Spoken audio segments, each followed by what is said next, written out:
Welcome to the program. I'm Mark Imperial. This segment's being brought to you by booksgrowbusiness.com. It's the place where busy professionals get their books done and published so they can inform their consumers, grow their businesses, and leave a legacy. We're doing a series of spotlights on remarkable experts from across the country and in your town. Joining me on this segment is Ana Cunha. She's the founder and president of Fontes Consulting based out of Miami, Florida. Ana, welcome to the program. Thank you, Mark. Thanks for having me here. It's such a pleasure. Ana, tell us a little bit about Fontes Consulting and who are your clients? Who do you specifically help? Yeah, I work with companies, worldwide, helping them to expand their international footprint. And usually it's small and medium-sized companies because nowadays, companies need to think globally from the start. And that's why we see so many startups now booming, right? Because they are taking space of, big companies. So it's just a matter of finding if there is demand for their products in other markets. And that's, when I come in and I do market research and I study the market and see if there is business opportunities. So I help them to plan and build strategies to enter a new market. And usually I work with, all continents, companies located anywhere. But in the last 2 years, I decided to focus more in the Latin America markets because I'm originally from Brazil and I live in the US. I'm an American citizen as well. So I'm working as a bridge between Brazilian companies and American companies because I see so many business opportunities, in both markets. So I'm helping American companies to grow, expand in the Brazilian market and vice versa. Brazilian companies expand in the US. I'd imagine it's a huge mystery for a lot of companies on how to get anything going in another country where they know nothing about. When you say like seeing if a product has a demand in a certain country, is that the number one challenge, or what are the number one or two challenges that companies have to even get started in another country? Yes, there's so many challenges. And one big thing for me, and I focus a lot of this, first thing, the company, the product needs to, have demand in that market.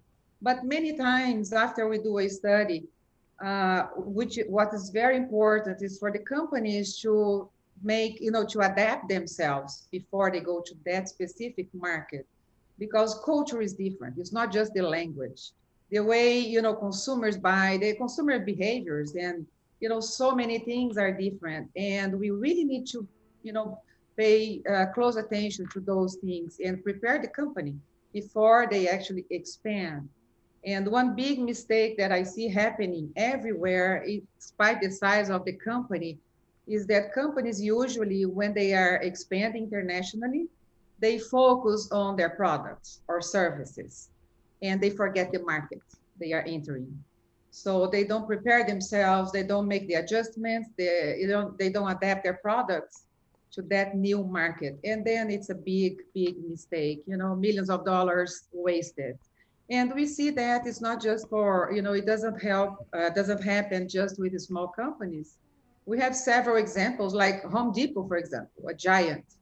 When Home Depot went to China in 2006, I believe, they bought HomeAway, which was a Chinese company. The same kind of, Home Depot, but in China, but they didn't do their homework. They didn't study culture and all that. So after, a few years, they closed all the stores because, they didn't understand the Chinese culture. And Chinese don't see the do-it-yourself, mindset the same way Americans do. So there's so many challenges, but studying the culture and adapting the company to that market is very, very important. That's a really fascinating and interesting case study there. And, it's also interesting you mentioned that mistake of not understanding the market and focusing just on their product. And that's actually a very common and huge marketing error in just advertising and marketing in your own country. People focusing on what it is we have and all the fancy, great things it does rather than figuring out if the market actually wants it. Exactly. And companies assume because they have very, success in their original country, they'll have the same success in other countries. And that you can't assume that. It's very different.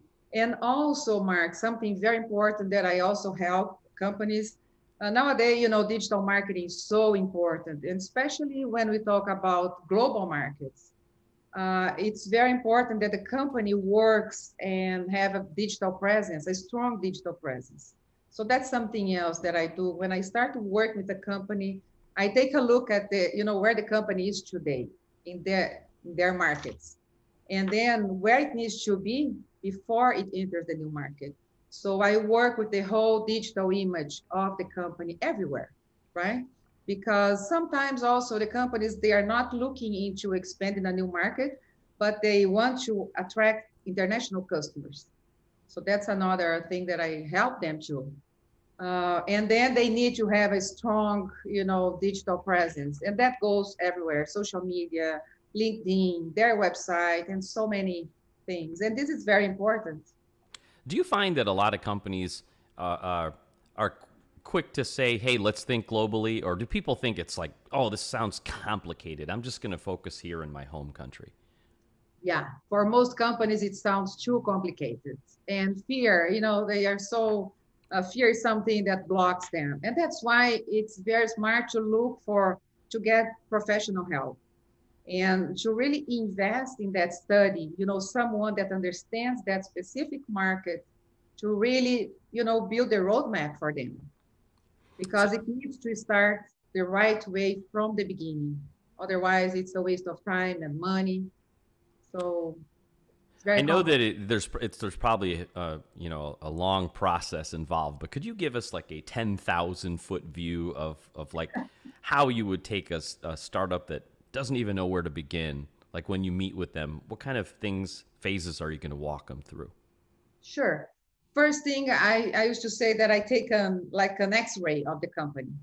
So I understand the whole process, the business model, the products, of course. If it's something very innovative, very creative, that makes my job much easier, right? Because that's something easier to sell and to promote and to attract in the new market. But so I take an X-ray of the company. I look for the things that could be a problem in that specific market, things that need to be adjusted. I look for the strengths and weaknesses. And then I study the market where they are planning to enter and compare them with competitors in the market. And the goal is always to find, how they can differentiate, because I don't want my customers to be just one more in that market. We want to gain market share. We want to be successful there. So I look at the company as a whole, look for the strengths, for the weakness, compare them to the competitors, and then we do a very deep study to see how we can, stand out from the competition, how we can bring innovation to that market, how we can bring solutions to the customers. Because nowadays it's all about bringing solutions. It's not about selling products, right? And marketing, talking about marketing, how can we build a strategy where we'll have our customers selling our products? Because it's not salespeople that sell products anymore. It's our customers, right? You talk to your friend, you post what you just bought. We're so happy with something that you just bought. So that's the idea. And so that's kind of, like that. Then we build the marketing strategy and the plan, and we actually open the company in the new market, but following a very detailed roadmap. It sounds like a 360 solution, if you will. You said something really interesting, Anna. You said that if a product or a service is very unique and one of a kind and new, it's easier for you to get to that. Is it because of the uniqueness that you can create those hook points that get people interested versus something that may be more of a commodity with a lot of competition? Yes, it's the uniqueness is everything. I think people nowadays, we are looking for new, for solution. So if it's something, if it's a product that's just unique but doesn't bring any solution, that's not going to help anybody, right? But if it's something that will bring a really solution to the market, then it's very, for me, I love working with those products because we are bringing solutions. And to me, I'm all about bringing solutions and promoting products that bring solutions. Ana, tell us a little bit about, what inspired you to get into this international business development and marketing. And you mentioned earlier, tell us a little bit about how you were working in all different countries. How do you gain the knowledge in each of the different marketplaces? And now you're focusing on Brazil, where you're from, so you know that market very well. Right. Tell us a little bit more about how you got started. Yeah, I was always fascinated by different cultures, different countries, and exploring, what the world has, to offer to us. So that always fascinated me. And I lived in France when I was, long time ago, and start exploring Europe, exploring new countries. So I knew I want to do something where I would have a chance to be in contact with different cultures. And so when I moved to the US, I was just doing marketing, but I had a job. I was in a job at that time that gave me the opportunity to travel, worldwide. And that showed me that I really should be doing that. So for that company, I was opening new markets. And when the 2008 crisis came, in the US first, and then the rest of the world, the company I was working for closed the doors and I lost my job. And once that happened, my customers from that company, they kept calling me, Ana, I need this, Ana, can you help me with that?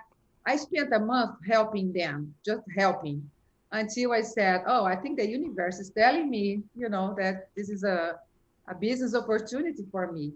So that's when in January 2009, I opened my consulting business. And my first customers were, my former companies that I was working for was their customers. They became my customers. And then was just a word of mouth. And I used to say that I'm a marketing expert, but I don't do marketing for myself because it's, recommendations. And I'm very proud to say that. So just like the businesses that you help, you don't sell your products, that your customers sell your products. Exactly. Yeah, that's exactly that. So my passion is for, marketing in different cultures. And to me, there's nothing more inspiring than seeing a customer, a company expanding sales. And that's why I love working with not companies that are very solid already and they're not looking for growth. I look for companies that have problems or companies that have big goals, expansion goals. So that's what I want to see my customers, going up.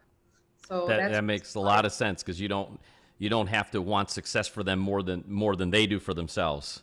So exactly, yes. So Ana, for folks listening now that really realize, hey, I do need to think globally, and they could use your help, how do they find you, connect with you, and learn more?